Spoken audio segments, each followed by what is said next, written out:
ദേശീയ തലത്തിൽ പ്രവർത്തിച്ച നേതാവാണ് താങ്കൾ. വടക്കേ ഇന്ത്യയിൽ ചുമതലയുണ്ടായിരുന്നു പാർട്ടിയുടെ. വടക്കേ ഇന്ത്യൻ സംസ്ഥാനങ്ങൾ ഒട്ടാകെ BJP പിടിച്ചെടുക്കുകയും മുൻ കോൺഗ്രസ് നേതാക്കളെല്ലാം BJP കൂടാരത്തിലേക്ക് പോകുന്ന സാഹചര്യം ഉണ്ടായിട്ടുണ്ട്. അതുകൊണ്ട് തന്നെ ഒരു പക്ഷേ കേരളത്തിൽ അടുത്ത തവണ UDF അധികാരത്തിൽ വന്നില്ലെങ്കിൽ ഭൂരിപക്ഷം UDF നേതാക്കളും കോൺഗ്രസ് നേതാക്കളും BJP പാളയത്തിലേക്ക് പോകുന്ന സാഹചര്യം ഉണ്ടാകും. അതാണ് മുൻ കാലങ്ങളിൽ മറ്റ് സംസ്ഥാനങ്ങളിൽ കണ്ടിട്ടുള്ളത്. പക്ഷേ മറ്റ് സംസ്ഥാനങ്ങളിൽ നിന്ന് വ്യത്യസ്തമാണ് കേരളം.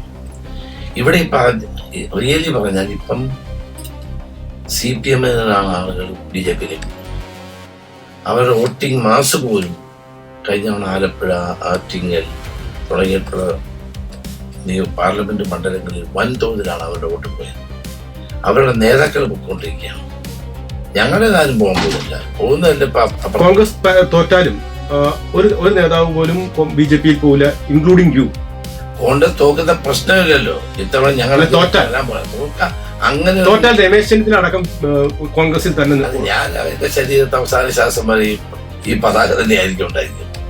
മറ്റ് നേതാക്കളുടെ കാര്യത്തിലും മാറ്റം ഉണ്ടാകാൻ ഒരു മാറ്റമില്ല. എന്തുകൊണ്ട് പിന്നെ വടക്കേ ദേശീയ തലത്തിൽ എത്ര മാറ്റം ഉണ്ടായിട്ട് കേരളത്തിൽ ആരാ പോയി? ആരും പോയി. CPM ആള് പോയി. അൽഫോൺസ് കണ്ണന്താനും പോയി. രാജേന്ദ്രൻ പോയി.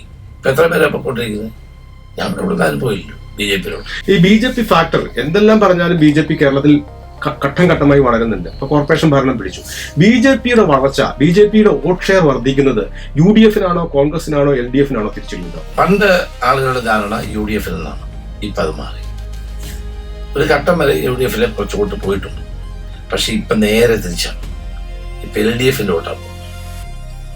LDFിൽ നിന്ന് വലിയ മാറ്റം BJPയിലേക്ക്. അതായത് BJP കേരളത്തിൽ വളരുന്നത് LDFന് തിരിച്ചടിയും UDFന് ഗുണകരവുമാവും. അല്ല, ഞാൻ പറയുന്നത് ഞാൻ അങ്ങനെ ഒരു BJP വളരുന്നതിന് ഞങ്ങൾക്ക് ലാഭമുണ്ട് അല്ലെങ്കിൽ ഞങ്ങൾക്ക് തെറ്റൊന്നും കാണുന്നതിലാകുന്ന കേരളത്തിൽ BJP വളരാൻ പാടില്ല.